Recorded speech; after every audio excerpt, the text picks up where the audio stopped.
मनोज जरांगे पाटील यांची त्यांच्या हत्येचा कट रचण्यासाठी 2.5 कोटी रुपयांची सुपारी दिल्याचा आरोप धनंजय मुंडेंवरती केलेला आहे। तर आरोपींची वारंवार धनंजय मुंडेंसोबत बैठक झाली असून बीडमधील कांचन नावाची व्यक्ती धनंजय मुंडेंचा माणूस आहे असं जरांगेंनी सांगितलंय। दरम्यान धनंजय मुंडे यांनी हे आरोप फेटाळून लावत अत्यंत आक्रमक भूमिका घेतलेली आहे।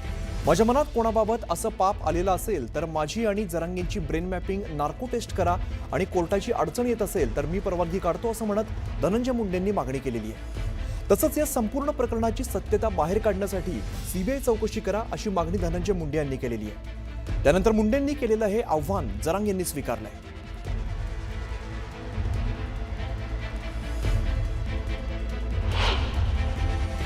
माझ्या मनात जरी असं पाप आलं असेल, कुणाला मारायचं, कुणाला थापड मारायची, की आणखीन कुणाला काही करायचं, तर माझी ब्रेन मॅपिंग करा। माझ्या ब्रेन मॅपिंग सोबत जरांगेची करा, जे आता आरोपी पकडलेत त्यांचीही करा, आणि ब्रेन मॅपिंग सोबत नार्को टेस्ट सुद्धा करा। तो अविश्वास कशावर आहे? सीबीआय, ब्रेन मॅपिंग आणि नार्को टेस्ट, मी तिन्हीला तयार आहे। नार्को टेस्टचा अर्थ तो आधी मी करतो, बघ करतो का नाही।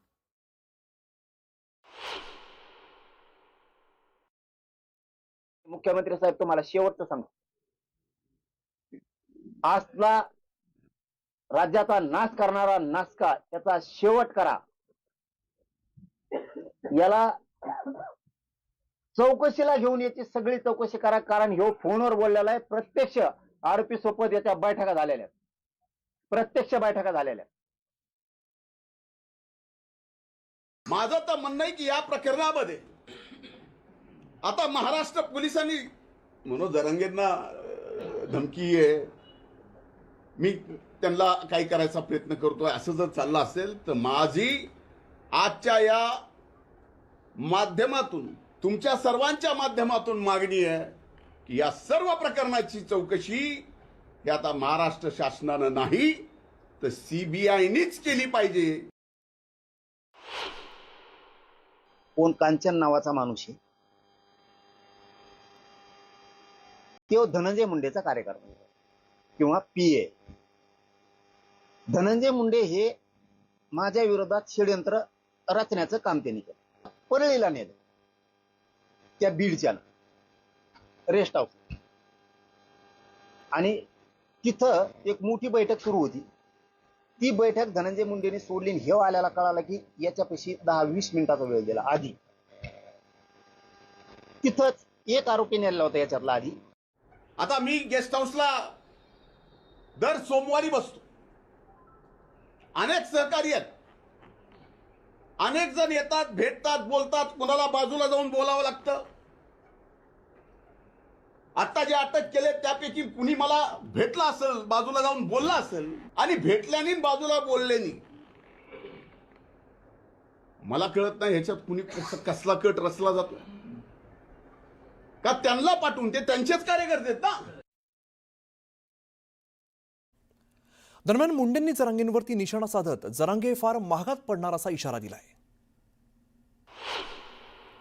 या गोष्टी मनोज जरांगेजी फार महागात पडणार आहे। कर्मा रिपीट्स, जेवढं तुम्ही खोटं कराल तेवढं खोटं तुमच्या विरोधात सुद्धा फिरेल, हे लक्षात ठेवा।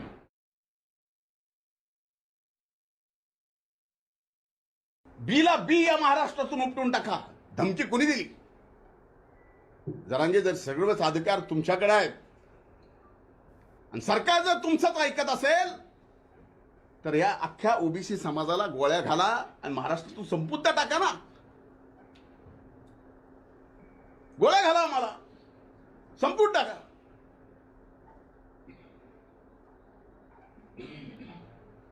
आज सगळ्या यंत्रणा जर तुमच्या मध्यावर चढत असतील तर हेही काही सोपं नाही तुम्हाला, आम्हाला संपून टाका। विनाकारण असले खोटारडे, ज्याला काही अर्थ नाही, असे आरोप तुम्ही माझ्यावर करून समाजात संपवायचा प्रयत्न कराल, जीवनातून उठवायचा प्रयत्न कराल. जरांगे असं करू नका. आपलं वैर काय आहे? एक लढाई आहे. तुम्ही ओबीसीचं घेऊ नका. तुम्हाला जे पाहिजे ते ईडब्ल्यूएस मधून घ्या किंवा आणखीन कुठलं घ्यायचंय ते घ्या. दरम्यान या सगळ्यामध्ये मनोज जरांगेंनी नेमके आरोप काय केलेत आपण बघूया.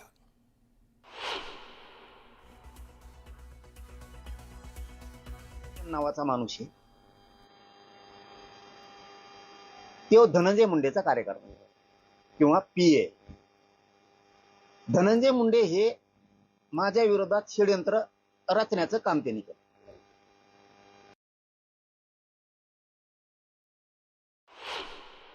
धनंजय मुंडे संग चर्चा करून बाहेर आल्याला ह्यो म्हणला आता शोधावं लागेल, तेवढ्यात तो म्हणला माझ्याजवळ हायलय मोठ, मी लागन ते देतो. मग यांची तिथं इकडे आल्यावर 2 कोटीत का काय त्यांचं ते ठरलं आणि 50 लाख एक्स्ट्रा म्हणजे असं 2.5 कोटी त्यांचं ठरलं. याच्या आधी त्यांनी 5 ते 6 करोड रुपये नाशिलेले असे. त्यातल्या त्या आरोपींनी असं काहीच व्हाय ना, तुम्ही मला गाडी घेऊन द्या. आरोपी म्हणजे आम्ही गाडीनं गाडी ठोकतो. मग हे म्हणला नवी देण्यापेक्षा गाडी, धनंजय मुंडे म्हणला नवी गाडी देण्यापेक्षा माझ्याकडे जुनी आहे आणि बाहेर राज्याच्या पाचीची आहे, ती गाडी तुला मी देतो, नवी असो किंवा जुनी असो, आणि तुमचं चालू द्या किंवा तो त्यांच्या बरोबर. तुम्ही हे तपासात उघडं पाडा. याच्यात जे करणाऱ्यापेक्षा याच्यातला मूळ धनंजय मुंडे.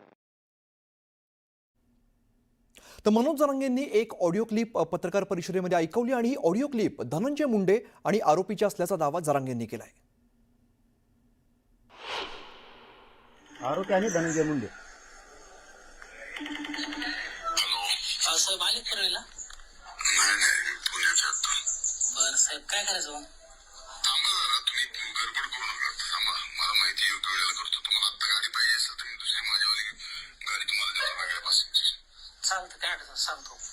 ड्रायव्हर येणार का? ड्रायव्हर येतो मग साहेब. नवी गाडीच पाहिजे असं मी देतो तुम्हाला, पण आत्ता नाही देऊ शकत मी अडचणीत आहे. आत्ता तुम्हाला पाहिजे तर मी माझ्यावाली कधी गाडी देईल. हो चालतं, पण मी तुम्हाला भेटतो ना उद्या, आहेत का मग परळी? नाही मी तो रविवारी. उद्याच रविवारी साहेब, मग येतो मी तुम्हाला बोलतो. परवा रविवार. हा परवा सोमवार येऊ का? चालतंय, येतो साहेब परळीला. मनोज जरांगे यांना जीवे मारण्याचा कट असणाऱ्या आरोपीत दादा गरड यांचा कबुली देतानाचा व्हिडिओ समोर आलेला आहे. डुकरासारखे काळकुटे यांना धरून नेतो असं धनंजय मुंडे यांनी म्हटल्याची कबुली दादा गरड यांनी जरांगे यांच्या सहकाऱ्यांकडे या व्हिडिओच्या माध्यमातून दिलेली आहे. जरांगे यांना जीवे मारण्याचा कट रचणाऱ्या संशयित आरोपीमध्ये दादा गरड याचा समावेश असून तो धनंजय मुंडे यांचा सहकारी आहे. गरड हा बीड जिल्ह्यातील गेवराई या ठिकाणचा रहिवासी आहे. दरम्यान यासह अनेक व्हिडिओ आपल्याकडे असल्याचा दावा मनोज जरांगे यांनी पत्रकार परिषदेत केला आहे.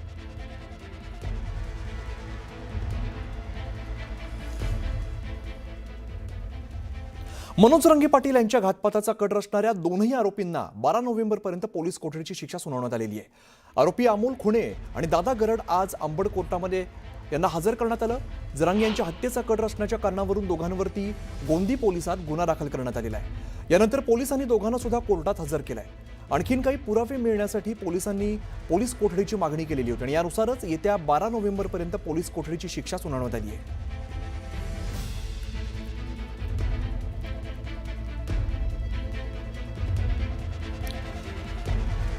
तर आरोपी दादा गरड अमोल खुणेला 5 दिवसांची पोलीस कोठडी सुनावण्यात आली आहे. यामध्ये अधिकचा तपास होईल आणि तपासामधून अनेक गोष्टी समोर येण्याची शक्यता आहे. यामध्ये दादा गरड आणि अमोल खुणेला कोठडी सुनावण्यात आलेली आहे. मनोज जरांगेंच्या घातपाताचा कट रचल्याचा आरोप त्या दोघांवरती आहे आणि या दोघांनाही 5 दिवसांची पोलीस कोठडी सुनावण्यात आली आहे.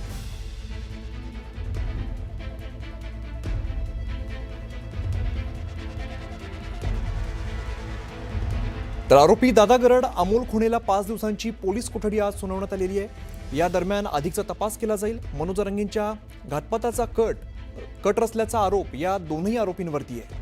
त्यामुळे या मधल्या काळामध्ये अधिकचा तपास केला जाईल.